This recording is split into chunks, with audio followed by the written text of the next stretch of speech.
If you were going to build a team to succeed at something really important, what would you look for in its members?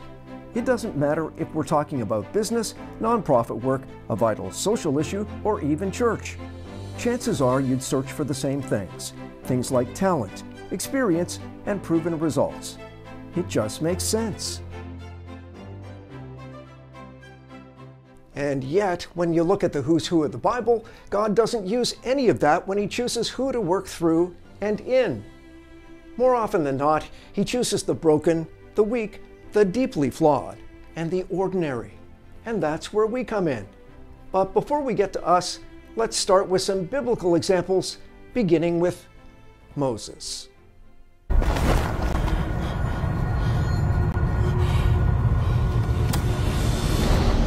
Moses. In the story of the burning bush, God tells a fugitive wanted for murder that he's the one who's going back to Pharaoh to demand the release of the Hebrews from slavery. In essence, Moses says, "You've got to be kidding. He's never going to listen to me." And then he offers a list of reasons why he's not qualified for the job. Exodus 4 is about excuses and answers. "Who am I to confront Pharaoh and lead the people?" Moses asks. God replies, "I will be with you." "But people don't know who you are," Moses says.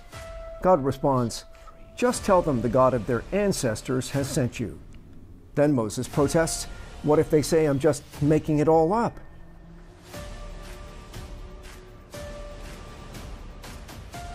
"You let me worry about that." And finally Moses says, "I'm no good with words and I get tongue-tied, so please send somebody else." At that, God gets a bit miffed and says, "Who's in control when somebody speaks? I'll be with you and tell you what to say, and I'll send your brother Aaron with you to be your mouthpiece. I'll tell you both what to say." And of course, Pharaoh does let the people go.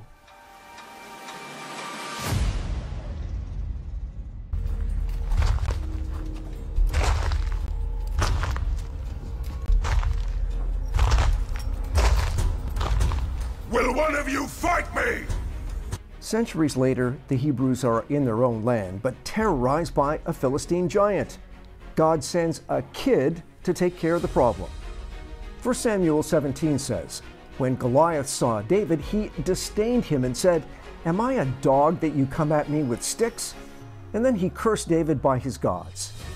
But we know how that one ended too.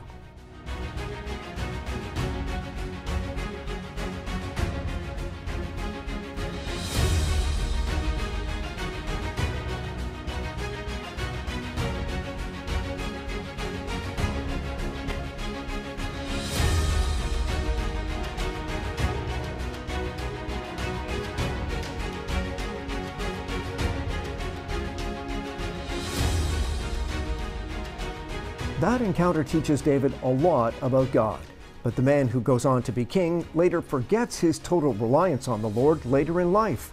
He takes a census of his fighting men, which displeases God, because the king is placing his confidence and pride in his army instead of his Lord. David confesses his sin, but plague strikes the land and many die. The moral of the story is that victory and achievement are found in God and not in our own strength or ability. We need to remember that. And then there's Jael in Judges 4. When a tyrant named Sisera takes on the people of God and a battle starts to go badly for him, he flees on foot. He stumbles across a Bedouin encampment and hides in the tent of a woman named Jael. But she loves the Lord, and the minute the commander is asleep, she takes a tent peg and drives it through his temple into the ground. Now, it's important to realize there's nothing exceptional about this woman, except she had the courage to act when the opportunity presented itself. And that's the same trait God is looking for in you.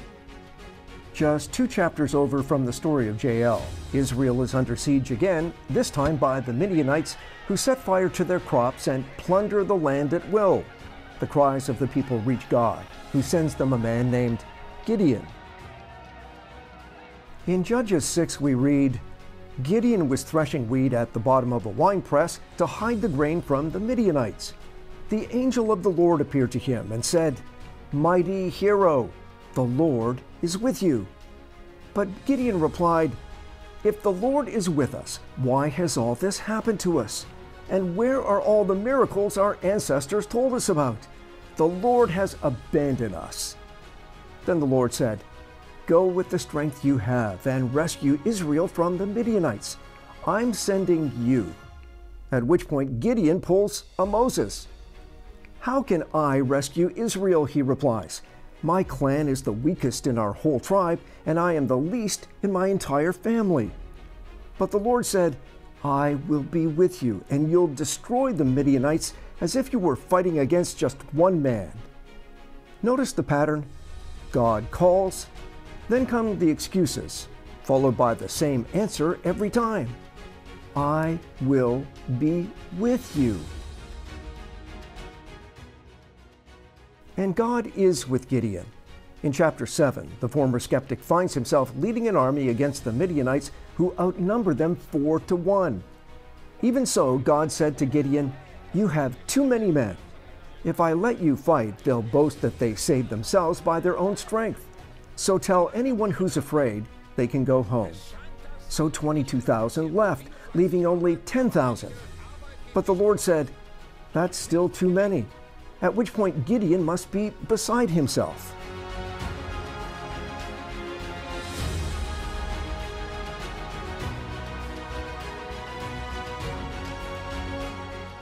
But God tells Gideon to set up a test at a nearby spring. When the men drink, the 300 who cup water in their hands and lap it up like dogs are told to stay and fight. But those who get on their knees and bend down to drink are sent home. Most commentators think that's because they were less vigilant and more open to attack. Regardless, God says, "With the 300, I will rescue you and give you victory over the Midianites." And he does. In a stunning nighttime attack in which the Hebrews throw the much bigger army into chaos by surprising them with a sudden raid featuring blaring trumpets and flashing torches.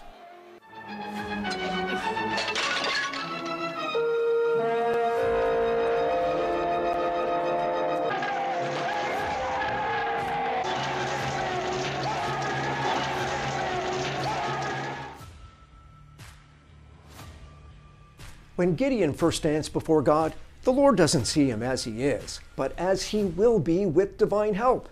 And when Gideon gets that help, the people already know he's not a warrior, so they see clearly God at work. And it's the same with us. When we or our church are called to do something by God, he doesn't see us as we are, but as we will be with his power and strength. All we have to do is make ourselves available. After all, Jesus changed the world with just 12 people. And we say, yeah, but he was with them. Precisely. And he's with us too. And let's remember that for every Peter, James, and John, there are 4 times as many more ordinary disciples just like us. So ordinary, you probably can't remember all their names. Why does God always seem to take that approach? I think there are 2 main reasons he uses the small, the weak, and the imperfect. Number 1, it shows us and the world where the real power comes from. In 2 Corinthians 4, Paul says, "We preach that Jesus is Lord. For God, who said, 'Let there be light in the darkness,' has made the light shine in our hearts so we can know the glory of God seen in Jesus Christ.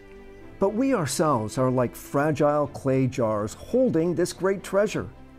This makes it clear that our great power is from God, not from ourselves. Number 2, seeing God working through the weak, including us, keeps us humble and more reliant on him. And we need that because we always have trouble with confidence. Either we have too much and it makes us cocky and arrogant, or we don't have enough confidence and it makes us fearful and hesitant. So God tells us to trust him instead of ourselves. We're either going to do what's best for us using our own smarts and talent, or we're going to do what's best for others using God's power. Remember, anytime he calls you to that, He'll get you through that.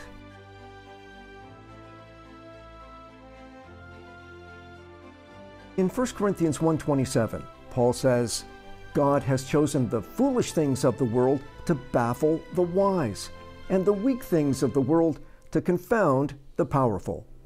Of course, he's talking about how God saved the world by sending his own son to die on the cross, which seems to make absolutely no sense at all. But he's also talking about the church, which in the eyes of the Romans and the Jews alike was puny and insignificant. And even today, that's how many people still see the church. Worse yet, that's often how we see ourselves. That should come as absolutely no surprise, because our culture teaches us that success depends on certain things, like looks, youth, education, and money, or talent and ability, connections and influence, or a proven track record of getting results. And churches are often measured the same way. So what's a small, older, ordinary group of Christians ever going to accomplish? Well, I guess it depends on what it's always depended on. Is the presence of God with us, and are we open to what He wants? If the answer to that is no, we'll be hindered by fear, doubt, discouragement, and timidity. And God doesn't want any of that sticking to us. For God has not given us a spirit of fear and timidity, but of power, love, and self-discipline, says Paul. So never be ashamed to stand up for our Lord. With the strength God gives you, live a holy life. To do that, we as individuals and a church will need faith, courage, availability, and teachability. As someone wise once said, it's not the size of your faith that matters, but the exercise of your faith. We will be a faithful, vital church no matter how big we are if we do 4 things: abide in God's presence, serve our purpose, make progress in our faith, and live out our piety or devotion. Jesus said, we have to stay close and connected to Him if we're going to do anything worthwhile. No branch can bear fruit by itself. It must remain in the vine. Neither can you bear fruit unless you remain in me. I am the vine. You are the branches. If you remain in me, and I in you, you will bear much fruit. Apart from me, you can do nothing. This is to my Father's glory, that you bear much fruit, showing yourselves to be my disciples. As the Father has loved me, so have I loved you. Now remain in my love. If you keep my commands, you will remain in my love, just as I have kept my Father's commands and remain in His love. If we keep that connection, we'll have all we need to serve our purpose, which has 3 parts: to glorify by honoring God in all we do, to edify by building up one another, and to testify by sharing the good news about love, forgiveness, and transformation found in Jesus. And that focus on purpose will let us make progress in our faith and growth. We'll never reach perfection, but that's not the point. Don't let anyone think less of you because you're young, or whatever else the world might use to limit you, says Paul. Be an example to all believers in what you say, in how you live, in your love, your faith, and your purity. Throw yourself into your task so everyone will see your progress. Keep a close watch on how you live. Stay true to what is right for the sake of your own salvation and that of those who hear you. In other words, we have to live out our piety or devotion to God in every aspect of our lives. But remember, it's about obedience and reliance on God and not about results.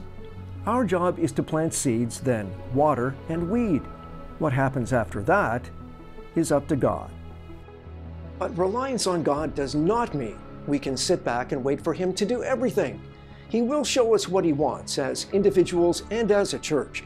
but then we must respond, and that will take time, energy, and effort, even when we're weak. God says, "My power works best in weakness." So he should have a field day with us. And we should be like Paul, who responds by saying, "Then I'm glad to boast about my weaknesses, so the power of Christ can work through me. For when I am weak, that's when I am strong." So if you feel weak and inadequate, you're in really good company with the rest of us, and those things actually qualify you for God's service. He's looking for people just like you, because it's not about you and what you can do, but about what He can do with, in, and through you. And one more thing. Let's find some balance by remembering that followers is a small but important part of the church, but not the whole church. If we were, the world could justifiably laugh us off. But we have more than 2 billion brothers and sisters around the world who are bringing faith to life. So hold on to the big picture. God's kingdom is alive and well, and we're part of that. Followers is not a name, it's a calling. And the best way to stay faithful to it is to follow the leader wherever he takes us.